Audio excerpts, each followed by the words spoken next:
Hello everyone, so you join me today in a 2020 Corolla hybrid vehicle. It's a 2-litre petrol hybrid, and recently upon service when I collected the vehicle, one of the things that was mentioned to me upon collecting it is a lease vehicle, might I add, company vehicle. When I collected the vehicle, the service chap said to me that it had a high voltage service, and I said, oh okay, thanks. I didn't ask what that entailed, but being a quite inquisitive chap that I am, I thought it's got to be just solely checking the high voltage cell blocks, okay, looking at the voltage cells and making sure that there's no discrepancies, you know, i.e. there's not a resistance issue on the voltage blocks there that are obviously causing a differential on the voltage side, and maybe there's a temperature or possibly a resistance problem. So that was what I wanted to do really, is just have a look for my own peace of mind. So I'm using the Snap-on Zeus, you can see here, so on the latest software 22.2. I'm also using web services. My mobile phone is tethered to the internet on the Zeus. It's got Windows 10 in the background, so I'm able to use the internet. You can actually see the internet symbol in the corner there. So I'm just going to go into press the scanner. Now, quite a cool feature, automatic ID, using the S7 Bluetooth module and our 16-pin data link connected down the bottom there.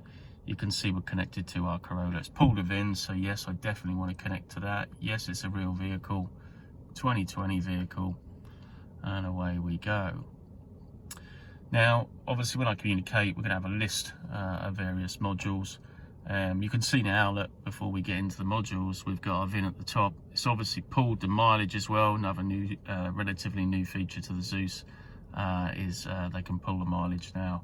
So I'm going to put my registration in because it's always good to do, especially on the Snap-on Zeus, because any reporting that you generate, or like your pre or your post scans, that'll then integrate everything that I put in on the front end before I communicate with the vehicle. That way anything I do whilst I'm in the scan tool, I can then generate a report using our Snap-on Cloud feature. So it's quite a cool feature, that. So the first thing I want to address actually is quite a new feature as well, which I was quite intrigued with, is that Snap-on Zeus has, is as long as you're on a data plan, you've got your subscription up and running, one of the quite niche features of the web services, it uses the internet and it pulls all the service resets and relearns under one icon. Now obviously they used to have all these service resets and relearns prior, but they'd populate them and all the different independent modules. Now obviously time is a factor, right, for us all these days. So with the Zeus here, we'll pop them into one icon. So there's going to be regen or whatever there is applicable, dependent on the vehicle, of course, piston wind back or whatever it happens to be for your brake pads. But anyway, what I mentioned about our high voltage service, so I'm going to scroll down. You can see there's some advanced driver assisted system stuff, so I'll probably look at that in a little while, because there's something I did see which I wanted to film on this, which I was quite intrigued with. This has an adaptive cruise, has a front camera on the windscreen, and a radar at the front of the vehicle. So we'll get into that in a second though, but I want to go to the high voltage stuff because that's what I was intrigued with. So we've got some body stuff, doors, ADAS, HVAC stuff. Right, one thing that was quite cool is I noticed in here we've got HV battery. Obviously I'm not going to do it, but I will press it. It's got functional tests, special functions, high voltage battery deactivation. Now obviously you can see there's some red text there indicating that I shouldn't be doing this unless I'm suitably qualified, and funny enough, you really should have your repair and replacement IMI level 3 qualification before you're really working on voltages above 60 volts really. Okay, so funny enough, actually I found out the other day that Snap-on are offering that at their headquarters actually in King's Lynn, Norfolk, so it's quite cool. Just started offering that. So I'm going to go back because obviously I don't want to do that. I want to go back again, come back to where we left off, and we're presented with the screen with all the modules. So I said I'd go look at the high voltage stuff, so let's go do that. So if I scroll down now, we will see hybrid control. Okay, so I'm going to go into hybrid control. And depending on which category I go on is going to obviously dictate what PIDs we extract from the vehicle. And you know, might also add, there's going to be a fair few PIDs in each option. Obviously as a new car, we're going to have a lot of PIDs these days, right? So yeah, once we get our options up, I'm going to go into data, and it may well group the two together. Yeah, it has. From memory, I think it's in control data 2. So I'm going to click that and wait for it to load up, and I expect to see quite a few PIDs now. And the one thing I need to do, you know, any scan tool here, you've got to remember, when you've got all these different PIDs all available in your armory, then obviously there's going to be some refresh rates that are going to be quite slow. And we need to bear that in mind, because it could be any factory tool that has the same issues. Okay, so the first thing I'm going to do is skim through these, differentiate what PIDs that I'm interested in, and I can see them already: hybrid battery, block, voltage 1, and so forth, right up to 9, maybe 10. I want to pick all those out, all right? I don't want to look at all the rest, so I'm going to go up to here where it says custom list. It should then list all the parameters, deselect all. Now I will just pick on hybrid battery state of charge as a percentage, all right, because I am quite curious to see its state of charge. And I'm going to choose hybrid battery block 1, 2, 3, 4, 5, 6, 7, 8, 9, 10. Now you can see there's some internal resistance issue, well, not issues, sorry, parameters there. Then obviously if they were out of spec or something anomaly, and obviously have an issue. But I just want to look at the battery cells there. So I'm going to go to graph view, and it'll list all these parameters as live data. Quite cool, the Zeus. You can actually look at 16 graphs simultaneously all at once on the screen. So all I was trying to address here really is, numerically as a value, I would suspect they look at these values, and as long as they got somewhere in the region of around about 220 to 230 volts, if we was to add all those voltage values up, I'm pretty sure that they're reasonably happy at this point. Now the vehicle's running now, obviously, therefore the petrol engine is starting to charge the high voltage battery up, just to top it up, because it's obviously dropped below a certain state of charge threshold.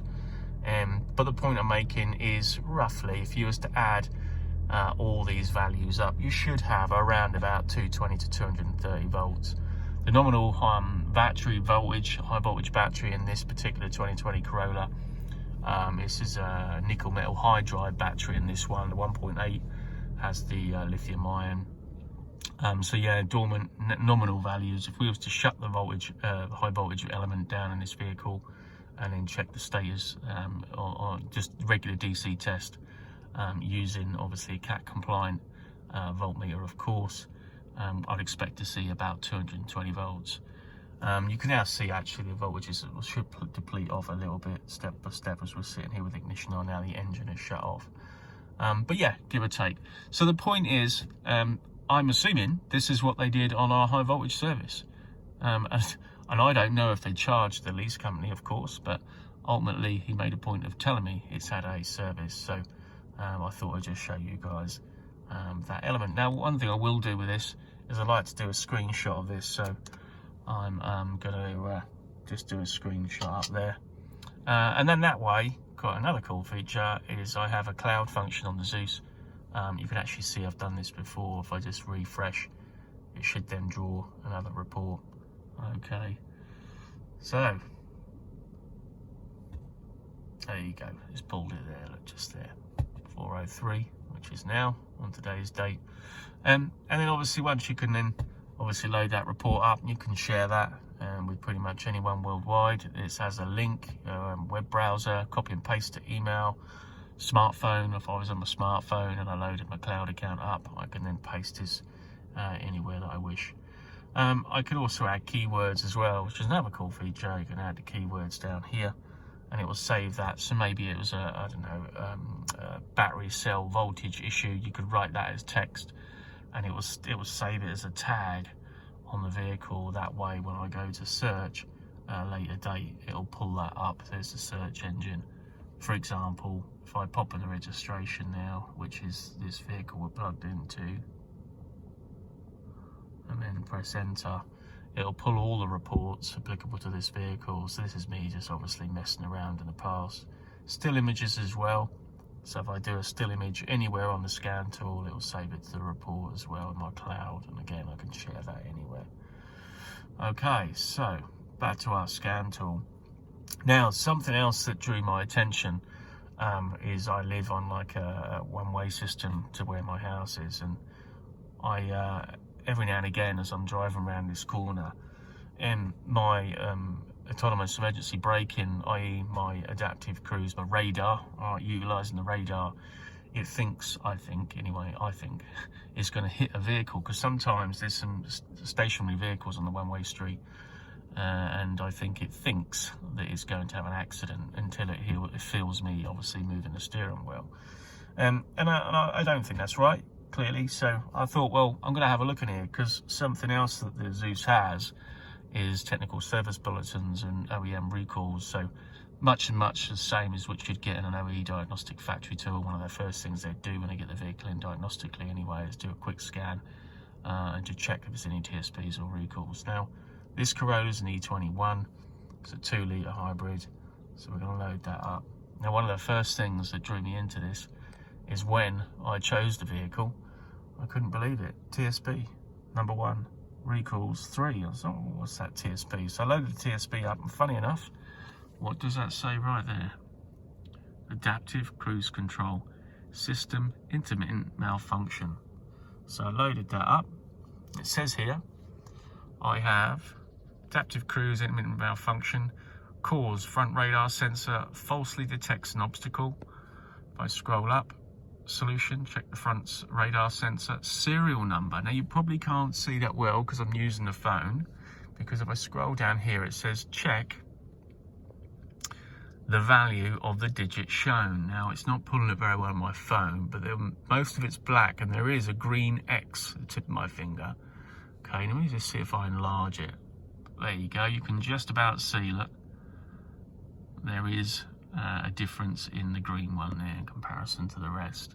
So it's telling me to check that asterisk in correlation to the image, and it says down here, action required if the value is as shown under 5. Renew the radar sensor. So obviously the next time I go in for a service, I obviously need to bring that factor up. Now it does say past production date, the 9th month there of 2019, and it's telling me that it's quite highly likely I might have to replace the radar sensor. It even gives me the OE part number there. So yeah, quite a cool feature that. I am actually going to take an image of that. So if I just press the S button, I can save the S button to configure it to whatever I wish to do. I should do that in a second actually. Configure it so it does a screenshot with the S button.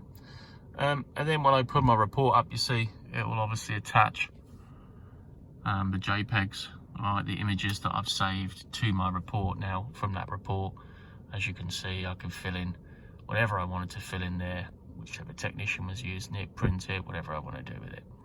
Anyway guys, just a brief intro there. Just want to show you what I believe the high voltage service element is obviously what I suspect they do at Toyota.